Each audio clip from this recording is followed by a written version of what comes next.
Live, on air, and online. This is WSAV News 3 at 10. Good evening, I'm Ben Singer. And I'm Tina Tyashaw. Thank you for joining us. We turn our attention to a developing story tonight. A months-long undercover operation comes to a dramatic climax in Effingham County. News 3's Meredith Stutz has been following this investigation all day. She is joining us now. Meredith, what is the latest? Well, it could have gone a lot worse. That's what Effingham County Jimmy McDuffie told reporters as the Georgia Bureau of Investigation continues to look into what led to that shooting at a gas station in broad daylight. As the crime scene tape flutters in the parking lot of the Chevron gas station off Highway 80, questions still remain after this man, 23-year-old Vincent Thompson, was shot just after 12:15 Tuesday afternoon. We know the officer fired a shot, and that's all I know. Sheriff McDuffie tells News 3 his deputies have been tracking Thompson for months, carrying out an undercover operation. We do know that the guns that we purchased from him were stolen weapons, and one of them had a serial number filed off. On Tuesday, deputies were sent to his home to serve a warrant. Deputies considered him an armed and dangerous gun dealer. He's supposed to have fully automatic weapons, so we knew that the potential was there. Inside the home, Sheriff McDuffie said it was a cache of historic proportions. Probably the most guns I've seen in one place other than a gun dealer.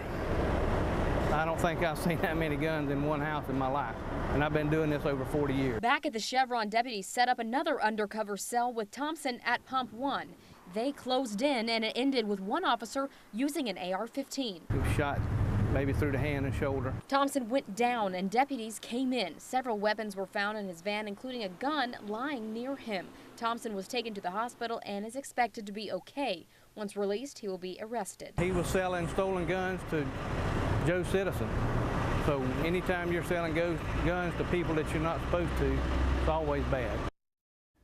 Tonight, Sheriff McDuffie says Effingham County is a safer place now that Thompson is off the streets and the market. Meredith Stutz, WSAV News 3. Meredith, thank you. New information now. The former deputy clerk of the Tattnall County Tax Commissioner's Office is facing felony charges of theft tonight. Amy Meeks of Reedsville turned herself in this afternoon. Back in April, the Tattnall County Sheriff's Office requested the GBI investigate into funds missing from the Tax Commissioner's Office. That investigation revealed between October of 2014 and April of this year, she allegedly took more than $103,000 in government funds. In the city of Port Wentworth, Mayor Glenn Jones has withdrawn his candidacy for a fourth term. He says after much deliberation, he believes this is the right decision for him and his family. Some South Georgia parents are upset with an elementary school's plan to dress up for Civil War Day. One mother said she was shocked after hearing what happened between her son and his friend who dressed as plantation owners. Audrey Washington reports. It was a gut punch. Corey Davis could not believe what she says a fellow student called her 10-year-old son. He went to school that day and he saw one of his friends and he said, "Hey, you know, what are you dressed up as?" And his friend said, "I'm a plantation owner and you're my slave." That alleged comment came during Experimental Learning Day here at Big Shanty Intermediate School in Kennesaw. She tells us the so-called dress-up day centered around a lesson about the Civil War, as you can see here in this flyer we obtained. She says some students came to school dressed in Civil War-era clothing. Her son did not. A Cobb County school spokesperson did not address what the student allegedly said, but did say, quote, "No student was required to dress in period attire, and any student that did so was not instructed nor required to dress in any specific attire." Davis thinks it's important for students to learn about the Civil War, but without the dress-up portion of the lesson. I talked with the school several times and they refused to tell me that they wouldn't do it anymore. We asked the district if they would consider getting rid of the dress-up portion of Civil War Day. They did not respond. He's a local legend and a piece of lowcountry and national history. And even though he's been gone for more than a century, Robert Smalls is back in the news and his legacy up for debate thanks to a comedy show. Beaufort County, South Carolina. How about a giant statue of Robert Smalls here? During his show last week tonight on HBO on Sunday, John Oliver made a point about how you could replace Confederate memorials with better role models for the nation. He used Robert Smalls as one of his examples. Smalls, of course, already has 2 schools named after him, as well as the county government building. We asked people what they think about replacing current monuments with a new tribute to Smalls. I don't think we should do away with our history at all. We have to learn from our history. And whether it's the Confederate history or whether it's the, the Northern history or the Russian history. You can move them all to a museum where, history is actually studied. It's not erasing history. History is written in textbooks. It's written in forms. Statues idolize people. State leaders backed the idea of a statue on State House grounds in Columbia just last month. But as for taking down Confederate statues, lawmakers said they don't want to replace any statues, just add to them. A big story tonight. Deadly wildfires in Northern California have devastated much of the area. As fire crews gain ground on these fires, the scope of the destruction is becoming more apparent.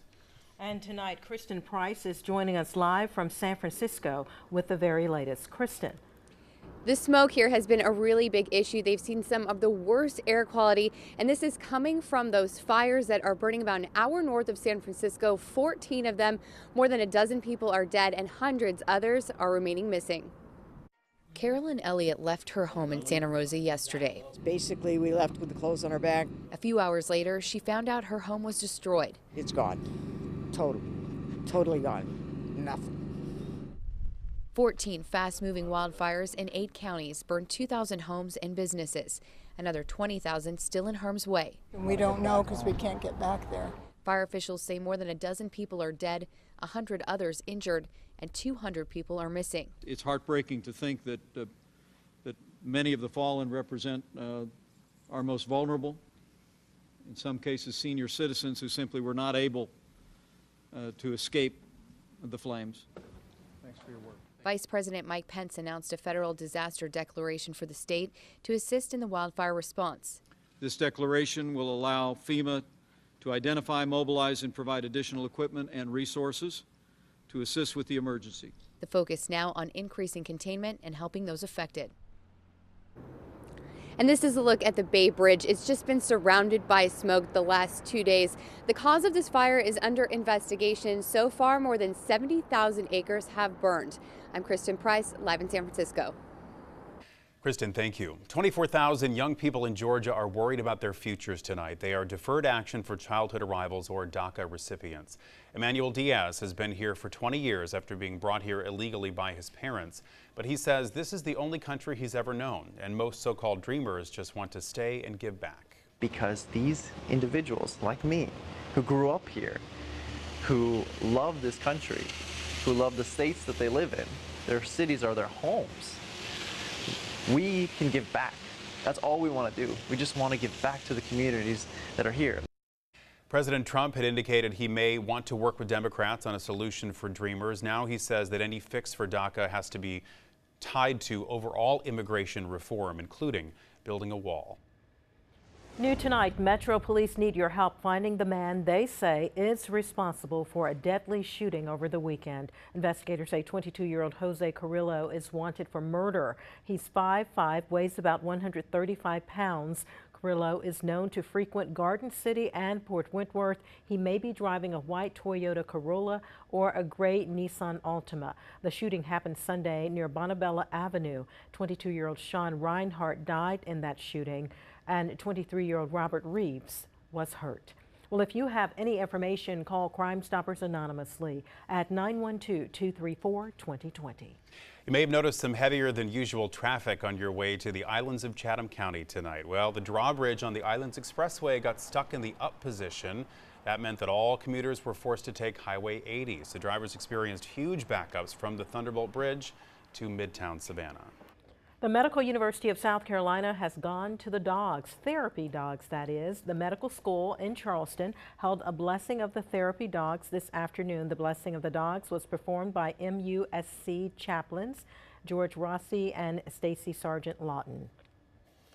Big day for some local nonprofits in our area. Wells Fargo honored 18 of them with $1,000 grants as part of their Days of Giving initiative. The program was held at Woodville-Tompkins High School this morning.